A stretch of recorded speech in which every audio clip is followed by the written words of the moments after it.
Magandang araw, mga kapatid, mga kamasdan.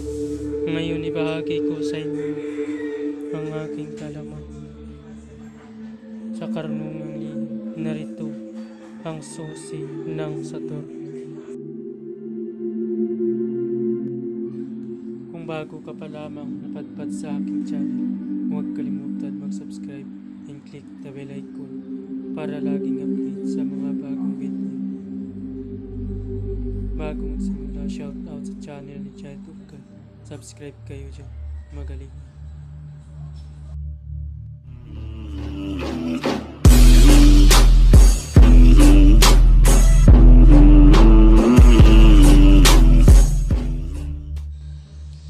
Pamilin, mahalin at pagkaingatan ng bawat ibinahagi ko sa YouTube channel na ito. Ang kapangyarihan na kapaloob dito ay lubhang may waga. Gamitin lamang sa kabutihan at pagganap ng kalooban ng Diyos. Maginhawaran at laging isa puso't isip ang 7 layunin ng Diyos. Una, isabuhay ang 4 na gintong sinimulan, makadiyos, makabayan at makatao, makakalikasan. Pangalawa, isagawa ang pag-ibig sa Diyos, pananampalataya at pag-asa sa pamamagitan ng tiyaga. Pangatlo, isakatuparan ang kabutihan, katuwiran, kalinisan, katotohanan, kadalisayan, kaliwanagan, at kababaan ng kalooban. Pangapat, ipalaganap ang pagkakaisa, pagmamahalan, pagtulong sa kapwa, pagmimisyon, paglilinis ng sarili, at pagbabago na paunlad. Magkaroon ng pagalangan, paunawaan, at pagmamahalan sa isa't isa bilang mga kapatid at kapwa-tao. Panganim, maging dakila sa isip, sa salita at gawa para sa Diyos, sa bayan at tao.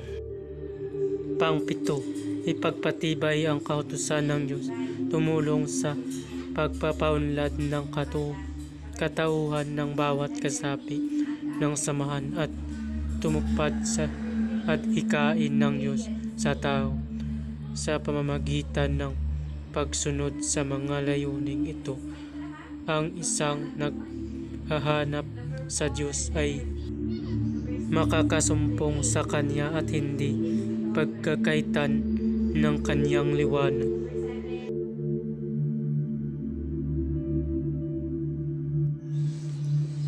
Pamamaraan, ang paggamit ng orasyon ito ay kailangan mataas ang iyong kalaman pagdating sa spiritual dahil isang mataas na uri ng orasyon ito, kaya kailangan i-active mo muna ng 49 days o 48 days o idugtong sa iyong debosyon.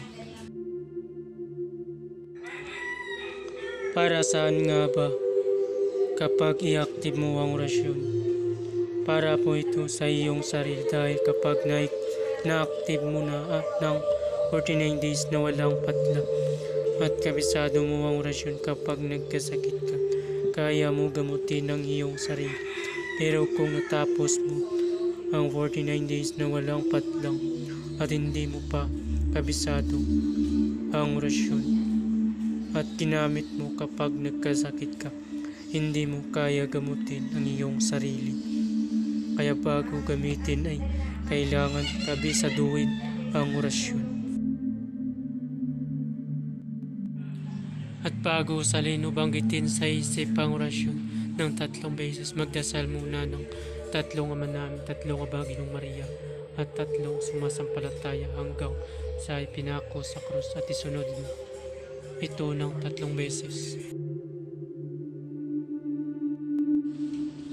Et per signo sign of the crucem agnus di per protestatim di Sancto Imperio Sancto Ego Haricam Spiritu de Mundi de tatlong sign of the cross.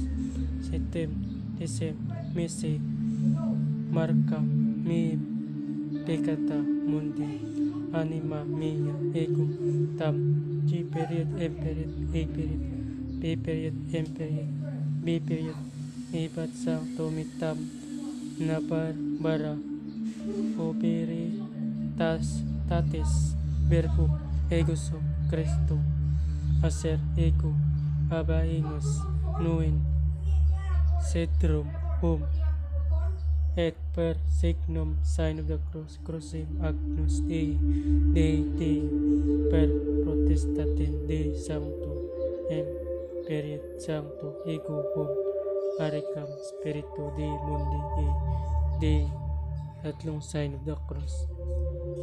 Sitem, Desem, Misi, Marka, Mi, Picata, Mundi, Anima Mia, Ego, Tam, G period, M period, A period, B period, M period, B period, Ebat Sancto Mita, Nabarbara, Copiritatis, Verbo, Egosum, Cristo, Aser, Ego, Abaingos, Nuin, Sedrum, Usalin lamang ang orasyon sa isip ng 3 beses.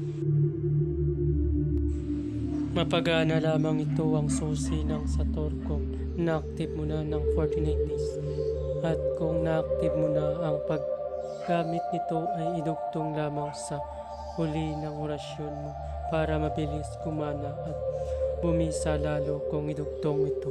Maraming salamat. Ang orasyon ito ay mapagana lamang kung na-active ng 49 days pamamaraan. Idugtong ito sa huli ng iyong orasyon. Masalin lamang ito ng 3 beses para ang orasyon ay madali paganahin.